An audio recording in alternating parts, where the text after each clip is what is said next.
Hey ladies, DejaFitBeauty here, and today we're going to be talking about the 3 reasons as to why your butt is not growing. So I've heard it out before. Women, they go to the gym, they start doing all these really cool butt exercises, and a couple months later their butt looks the same. You know, they haven't grown any muscle and they get frustrated and then they quit. So there are a few reasons as to why you might not be seeing results. So today we're going to discuss the main 3.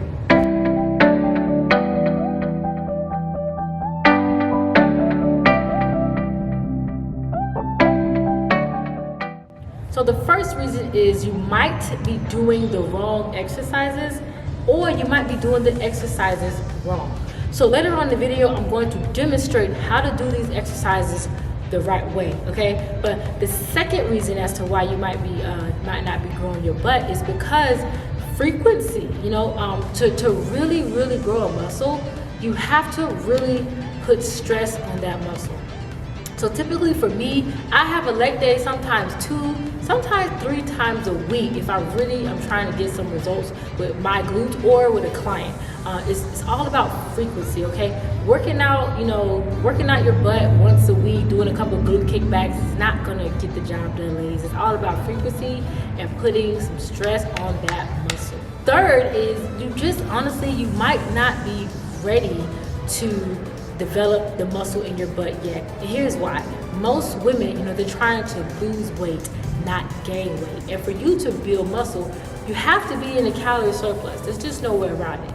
Now, sometimes if you are just losing weight or just started working out for the first time, once you lose the weight, you can tone and tighten and lose weight at the same time. But if you're really trying to develop that muscle, like if you really want developed, I'm talking about really developed muscles, and most women, they want a really, defined, really nice butt. So to do that, you have to be in a calorie surplus. If you're trying to lose weight, you're clearly not in a calorie surplus and you're not giving your body enough energy to be able to grow that muscle the way you want to grow that muscle. So for us ladies out there, or for you ladies out there who are trying to lose weight and build the booty, I say focus on toning the whole body and losing weight.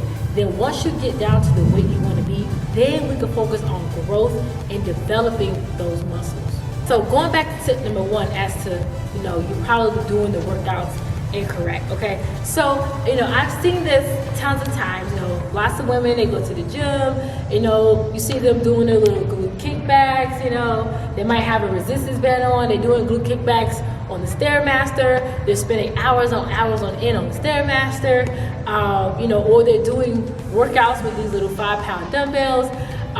So just FYI ladies, those workouts they're good to grow the butt, but honestly, they're not the most efficient to really get the butt to grow. I recommend 3 workouts that are guaranteed to grow your glutes, okay? 1 is squats, 2 is glute thrusts, and 3 are step-ups, okay? Now, for these workouts to grow your butt, you have to have the adequate amount of weight. If you're not really putting weight on these exercises, your muscles won't grow, ladies. So I know a couple of my clients are afraid to use weights, but I'm telling them, hey, if you don't use weights, your muscle's not gonna grow. So typically for the weights, the way you kind of can gauge how heavy you can go, if you can go at least 10 to 12 reps, and then the last 3 reps are a little bit challenging, that's a good weight for you.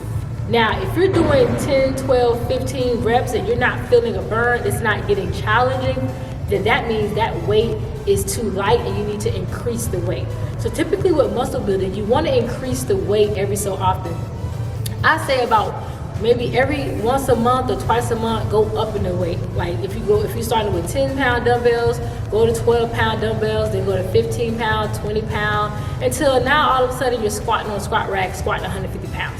But that is a gradual thing. You can't just jump to the squat rack, start where you're at. So if you can only do 20-pound dumbbells right now, start there, and eventually you'll get to the 150-pound barbell squat.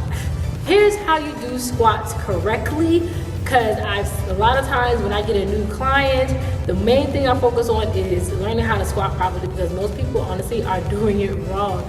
It's sad to see, but yeah, most people are doing squats wrong, and this is how you do it right. Okay, so here is the proper way to do a squat, okay? So for the most part, you want to have your legs about a little bit more than shoulder width apart, okay? And when you go down, you want to focus on pushing your hips back instead of pushing your hips down, okay? This is what I see most people do when they squat, is they push their hips forward and their heels kind of come off the ground like this, okay? You don't want that. You want to push back on the hips go back, and you want to put all the weight into the heels of your feet. You're going to come up and squeeze the glutes, okay? So it's going to look like this. You're going to go down, squeeze, okay? And you want to try to break 90 with your hips, okay? The lower you go in a squat, the more you're going to activate the glutes. If you can't go all the way down here, that is fine. Just go as low as you can go without breaking your form, okay? But you want to focus on, like I said, pushing the hips back, going down, pressing through the heels. If you can't wiggle your toes in the down position, that means that you're probably leaning forward and you're on your toes, and you need to shift your weight to your heels and come back. Now, for some people, that might be an issue. Some people have tight calves and tight muscles that need to be stretched out, and they might have an issue with trying to squat through their heels. If that is you, what you want to do to kind of prepare your body for a squat is you want to get some sort of chair or a stool, okay? So imagine there's a chair right here. What you're going to do is you're just going to sit back into the chair like you're sitting down, and then you're going to stand up and squeeze. So that, and when you're sitting in the chair, when you come up, you want to make sure that you're pressing through the heels of your feet when you step up. So that's kind of using the same muscles you would use in a squat, but not, you know, it's kind of helping you out as far as your form. So you can do this on a bench, you can get a stool. Just make sure that the chair is not too high. Like when you sit on the chair, your feet should still be planted on the ground. You don't want your feet dangling. You want to be able to sit down, feet still on the ground, and then come up and squeeze, okay? So another workout that's really, really great at building the glutes is glute thrust, like I said. So glute thrust is probably the #1 exercise that you could do to help build your glutes, okay? It's really easy to do, but it's really easy to do this wrong. So for glute thrust, you want to get a mat and you want to lie down on your back. And you can do this with or without weights. If you're trying to grow the booty, you want to use weights, okay? Start with maybe 20, 25-pound dumbbells. You actually can go heavier. With me, when I do glute thrust, I do it on a bench. I kind of elevate my back on a bench, and I go to more for like 100 to 130 pounds. But for you, you need to start maybe 20, 25 pounds. But you're gonna lie on your back. You're gonna put the dumbbell right on your hip bone, okay? You don't want it on your stomach. You want it right here on your pelvis, okay? Holding that dumbbell in place, having your feet planted on the ground, pushing through the heels of your feet. You're gonna push the hips up, and you're gonna squeeze the hips as high as you can get them, okay? If you're not coming all the way up, you're not getting that glute activation, all right? So you're gonna go down and squeeze, okay? This is a very controlled move. You don't wanna go fast, okay? You want to go very slow, squeeze at the top, come down slow, okay?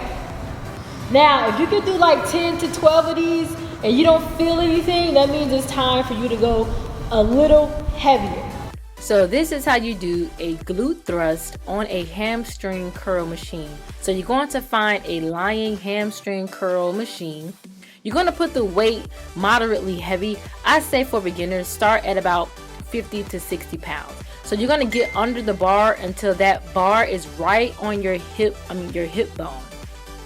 So you're going to go all the way down and pushing through your heels. You're going to push your glutes all the way up as high as they can go and really squeeze. And you want to kind of hold that squeeze for about a second or two until you come down. Also, you see how my head is not lying flat on the machine? You want your head to follow your body. So your head should not be lying flat on the machine, because that's going to put tension on your neck. Alright ladies, I hope you enjoyed that tutorial and those tips on how to grow your booty and why your booty probably is not growing, okay? So if you were doing some of these things wrong, I hope this video helped you out to do these things the correct way, all right? So don't forget to like this video and subscribe. Also, guys, I have a free fitness Facebook group if you guys need a little bit more fitness motivation, all right? So the link for that is in the description of this video. It's called Keto Fit Queens. So until next time, ladies, bye.